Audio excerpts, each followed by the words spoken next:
টলিউডের খবর পেতে চান সাবস্ক্রাইব করুন টলি সিক্রেট আর পেয়ে যান আপনার পছন্দের তারকার লেটেস্ট আপডেট। পরজন্মে মা হিসাবে তোমাকেই যেন পাই, এই বার্তা শেয়ার করেছেন অভিনেতা দেব তার মায়ের জন্মদিনে মায়ের সাথে ছবি শেয়ার করে।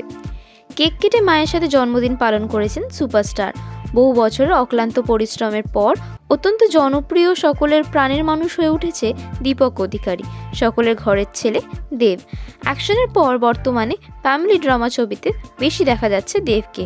বলা যেতে পারে সিনেমা জগতে স্বাদ বদল করছেন তিনি। 2023 সালটি টলিউডের বাদশা দেব প্রকাণ্ড সাফল্যের একটি বছর। 3টি সিনেমার মধ্যে অভিনয় করেছেন দেব ও 3টেই সুপারহিট করে বক্স অফিস কাঁপিয়েছে। অভিনেত্রী সৌমিত্রিষার সাথে 2023-এর শেষ ছবি করেছেন প্রধান ও আগামী বছরে ছবিতে রয়েছেন ইধিকা, তা জানিয়েছেন দেব এবছরের প্রথম দিনেই। প্রধানের সাফল্যতার মাঝে মায়ের জন্মদিন। মায়ের জন্মদিনে দেখা গেল মায়ের সঙ্গে ছবি শেয়ার করতে অভিনেতাকে। কেক কেটে মায়ের সঙ্গে জন্মদিন পালন করলেন পুত্র দেব। মাকে জড়িয়ে ধরে আহ্লাদে ও স্নেহে ভরপুর অভিনেতা। মায়ের গালে খাচ্ছেন চুম্বন। হবে নাই বা কেন? মায়ের ওপর যে স্বয়ং ভগবানও নয়। প্রতি সন্তানের জীবনের সকল সাফল্যের পিছনে অতপ্রতভাবে দাবিদার মায়েরা। ঠিক একই প্রকার দেবের মা।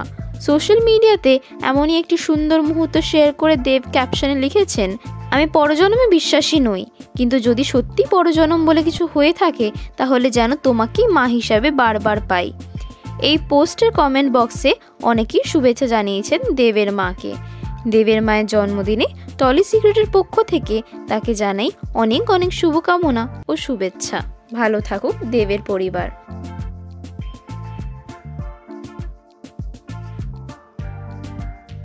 ভিডিওটি ভালো লাগলে লাইক, শেয়ার, কমেন্ট ও চ্যানেলটিকে সাবস্ক্রাইব করতে ভুলবেন না।